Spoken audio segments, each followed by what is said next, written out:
വയനാടിന് നാടൊന്നാകെ സഹായഹസ്തമൊരുക്കുമ്പോൾ കൂടെ കൂടുകയാണ് കുട്ടികളും. കോഴിക്കോട് തോട്ടുമുക്കം GUP സ്കൂളിലെ കുട്ടികൾ ഇത്തരത്തിൽ മാതൃകയാവുകയാണ്. മുഖ്യമന്ത്രിയുടെ ദുരിതാശ്വാസ നിധിയിലേക്ക് പണം കണ്ടെത്താൻ ദേശീയ പതാകകൾ വിൽക്കുകയാണ് കുട്ടികൾ.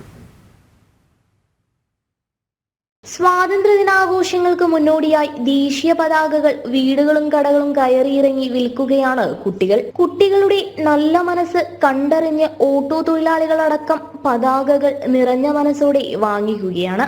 ഓഗസ്റ്റ് 15 മുഖ്യമന്ത്രിയുടെ ദുരിതാശ്വാസ നിധിയിലേക്ക് സ്വരൂപിക്കുന്ന തുക കൈമാറാനാണ് തീരുമാനം. പ്രസിഡന്റ്, ഞങ്ങൾ GUPS തോട്ടുമുക്കം സ്കൂളിൽ നിന്നാണ് വരുന്നത്.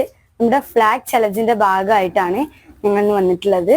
അപ്പോൾ നിങ്ങൾ ഈ ചലഞ്ച് സ്വീകരിച്ചിട്ട് വയനാട്ടിലേക്കുള്ള ഇത് വിറ്റിട്ട് ഞങ്ങൾ വയനാട്ടിലേക്കുള്ള തുക കൊടുക്കാനാണ് ഉദ്ദേശിക്കുന്നത്.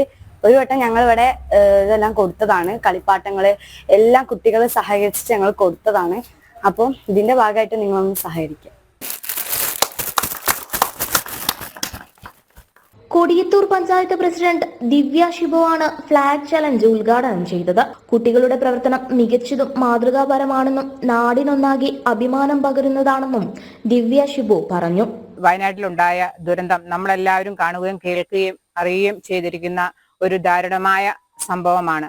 അതിനോട് ചേർന്നുകൊണ്ട് കൊടിയത്തൂർ പഞ്ചായത്തിലെ എൻ്റെ വാർഡിലെ തോട്ടുമുക്കം GUPS സ്കൂളിലെ കുട്ടികൾ ഒരുക്കിയ പ്രവർത്തനങ്ങളെല്ലാം നമ്മൾ കഴിഞ്ഞ ദിവസങ്ങളിൽ മാധ്യമങ്ങളിലൂടെ കണ്ടിട്ടുള്ളതാണ്. അതോടൊപ്പം GUP സ്കൂൾ തോട്ടുമുക്കം ഏറ്റെടുത്തിട്ടുള്ള ഫ്ലാഗ് ചലഞ്ചിന് ഞാനും പങ്കാളിയാകുന്നു.